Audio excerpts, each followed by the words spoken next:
할아버지 댁은 현재 사는 곳에서 차로 2시간 거리에 있는 평범한 농가였다. 그곳의 한적한 분위기가 좋아 고등학교 때 오토바이를 타기 시작하면서부터 가끔 혼자 방문하곤 했다. 갈 때마다 할머니와 할아버지는 반갑게 맞아주셨다. 하지만 마지막으로 간 곳이 곧 산 올라나기 직전이었으니 벌써 몇 년째 찾지 못하고 있었다. 중요한 건 가지 않은 게 아니라 가지 못했다는 점이다. 고2 겨울밤학, 특별한 약속도 없던 어느 날, 날씨가 너무 좋아서 즉흥적으로 오토바이를 타고 할아버지 댁으로 향했다. 아직 쌀쌀했지만 맑은 하늘 덕분에 기분이 상쾌했다. 도착 후 마당을 쓸고 마루에 누워 하늘을 바라보았다. 서늘한 바람이 몸을 감싸고 따뜻한 햇살이 스며들어 기분이 좋았다. 그때 어디선가 묘한 소리가 들려왔다. 사람의 입에서 나는 소리 같기도 아닌 것 같기도 한 포와 보 사이의 예매한 소리였다. 이상한 소리의 주변을 둘러보니 울타리 너머로 넓은 층이 달린 새하얀 여자 모자가 보였다. 마치 울타리에 올려둔 것처럼 보였지만 모자는 천천히 옆으로 움직였다. 울타리가 끝나는 지점에서야 여자의 모습이 드러났다. 알고 보니 그녀는 처음부터 모자를 쓰고 있었는데 높은 울타리에 몸이 가려져 있었던 것이다. 그녀는 모자와 같은 새하얀 원피스를 입고 있었다. 하지만 그 울타리는 2미터가 넘는 높이였다. 그보다 키가 크다면 대체 얼마나 큰 걸까? 멍하니 그녀의 뒷모습을 바라보다가 시야에서 사라지는 걸 지켜봤다. 그리고 그녀가 사라지자 뽀뽀뽀 하는 소리도 함께 사라졌다. 그때는 단숨이 키가 큰 여성이 두꺼운 밑창이 달린 신발을 신었거나 키 큰 남자나 여자는 한 것이라 생각하고 대수롭지 않게 넘겼다.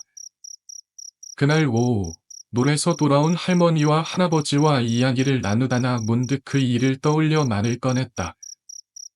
할머니, 할아버지, 아까 엄청 키 큰 여자를 봤어요. 혹시 남자나 여자는 한 걸까요? 하지만 두 분은 별 관심 없어 보이며 개수롭지 않게 반응했다. 울타리보다 키가 컸어요. 모자도 쓰고 이상한 소리도 내면서 걸어 다녔어요. 그 순간 할머니와 할아버지는 얼어붙었다. 그리고 할아버지는 다급하게 물었다. 언제 봤냐? 어디서? 할아버지는 약간 파란한 듯 다급하게 물었다. 키가 얼마나 컸냐? 그렇게 질문을 쏟아내는 모습에 당황했지만 나는 차분히 대답했다. 내 말을 들은 할아버지는 굳은 표정으로 깊이 생각하더니 곧장 옆방으로 가서 전화를 걸었다. 무슨 이야기를 나누는지 들을 수는 없었지만 내 앞에 앉아있던 할머니가 떨고 있는 것이 분명했다. 잠시 후 전화를 마친 할아버지가 돌아와 말했다. 오늘 밤은 여기서 자고 마라. 어떤 일이 있어도 널 집으로 보낼 수 없다. 그 말을 듣고 불안해졌다. 내가 무슨 잘못을 했던 걸까? 필사적으로 떠올려 봤지만 아무것도 생각나지 않았다. 게다가 그 여자를 보러 간 것도 아니고 그녀가 갑자기 나타났을 뿐인데. 급히 외출 준비를 하던 할아버지는 누구를 데려오겠다. 는 말만 남긴 채 차를 타고 떠나버렸다. 남겨진 나는 조심스럽게 할머니에게 무슨 일이냐고 물었다. 그러자 할머니는 깊이 한숨을 내쉬고 말했다. 너 팔적 귀신한테 홀린 거야. 하지만 걱정하지 마라. 할아버지가 어떻게든 해주실 거야. 그제야 할머니는 팔적 귀신에 대해 조금씩 이야기해 주었다. 이 지역에는 오래전부터 팔적 귀신이 나타난다는 전설이 있다. 그녀는 키가 약 240cm나 되는 거대한 여성의 모습으로 낮고 기리한 웃음소리를 낸다고 한다. 목소리가 마치 남자 같으며 포포포 하는 묘한 소리를 내며 돌아다닌다고 했다. 옷은 일정하지 않았다. 선복을 입은 젊은 여자, 기모노 차림의 노파, 혹은 검은 옷을 입은 중년 여성 등으로 나타났지만 공통점이 있었다. 모두 여성이며 기정상적으로 키가 크고 머리에 모자를 비롯한 모원다를 쓰고 있었다. 그리고 무엇보다도 그 섬뜩한 웃음소리는 모든 목격단에서 동일하게 전해졌다. 옛날에는 여행자를 쫓아간다는 소문도 있었지만 확실한 것은 아니었다. 다만 이 지역은 원래 매구로부터 봉인된 곳이었다. 예전에는 촌이라 불렸으며 동서남북 네 방향에 지장이 세워져 있어 팔척 귀신이 다른 지역으로 나가지 못하도록 막고 있었다고 한다. 할머니는 한 장의 사진을 보여주며 말했다. 이게 들치장이야. 귀신을 쫓고 마을을 지키는 의미로 마을 입구마다 세워진 거지. 한복의 잔승과 비슷한 거라고 보면 돼. 팔척 귀신에게 홀릴 사람들은 대부분 며칠 내에 죽는다고 했다. 나중에 들은 이야기지만 왜 이 마을에 봉인했는지에 대해서도 전설이 전해졌다.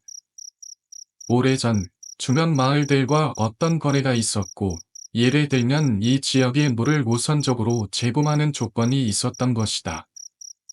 팔척 귀신의 기회는 난년에 한 번 있을까 말까 한 일이었기에 옛 사람들은 그 정도의 대가로 충분하다고 판단하고 이 마을에 귀신을 봉인해 버렸다고 했다.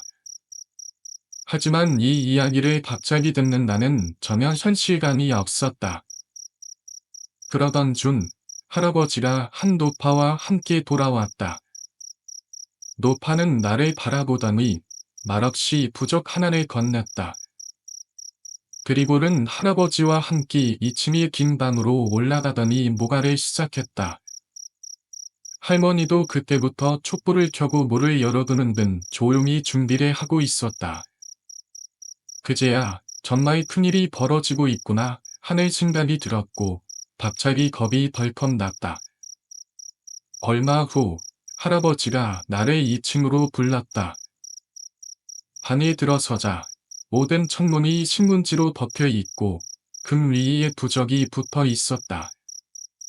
방의 네 구석에는 적시에 방귀 소금이 놓여 있었고 상자 같은 무언가에 불이 켜져 있었다.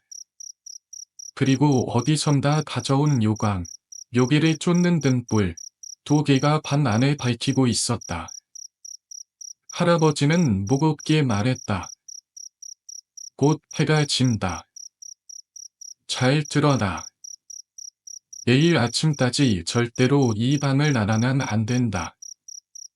할머니도 너를 부르는 일은 없을 테니 누가 뭐라고 해도 절대로 대답하지 마라. 나는 그 말을 듣고 그저 고개를 끄덕일 수밖에 없었다. 노파도 진지한 표정으로 덧붙였다. 방금 들은 말 절대로 잊지 말 거라.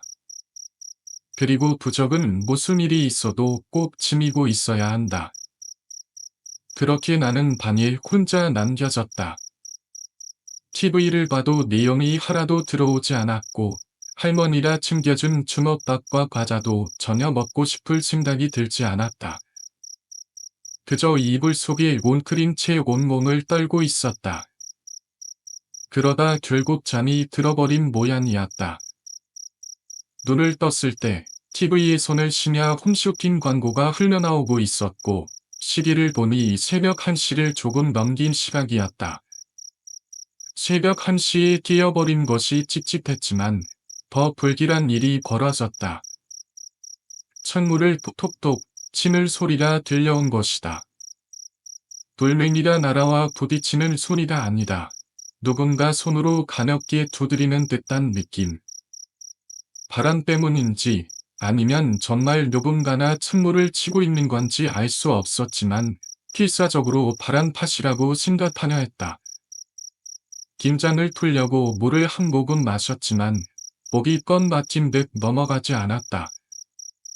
너무 무서워서 TV 볼륨을 높이고 화면에 집중하려 했었다.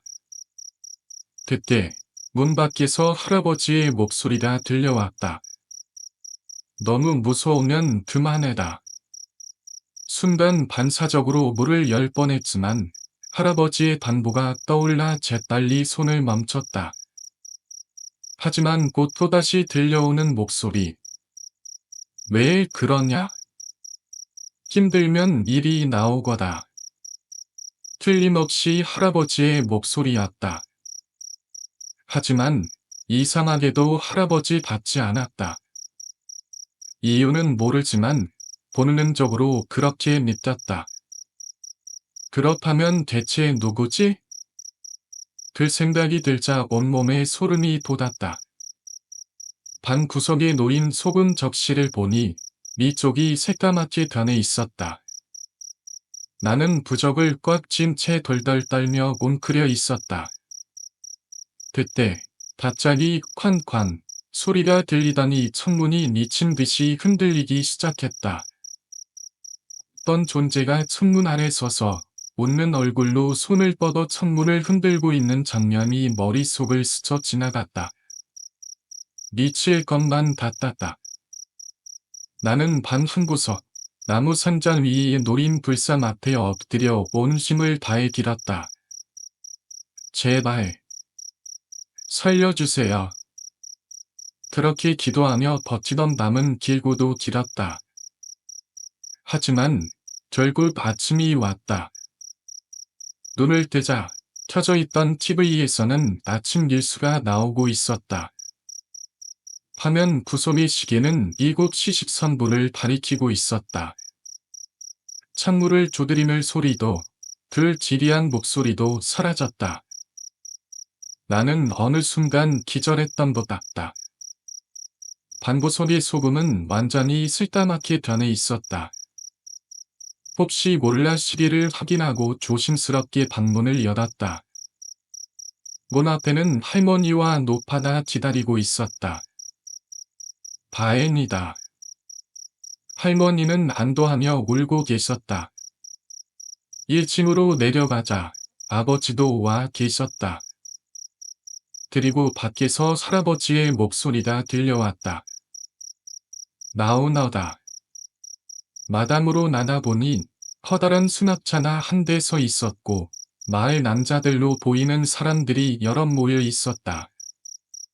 차에 타자 아버지가 조수석에 앉았고 할아버지가 데려온 노파는 운전석과 조수석 사이에 자리 잡았다. 그리고 나는 정주만에 앉았다. 8명이 내 주위를 둘러싸는 형태였다. 옆자리에 앉은 중년 남성이 말했다. 고개 숙이고 절대 눈 뜨지 마라. 우리한테는 안 보여도 너한테는 보일 거다. 괜찮다고 할 때까지 절대로 눈 감고 있어야 해. 차가 출발했다. 얼마간 달리자 조수석에 앉아있던 노파가 말했다. 여기서부터가 고비다. 그와 동시에 노파는 명부를 미우기 시작했다. 그때 창밖에서 또다시 그 소리가 들려왔다. 포, 포, 포.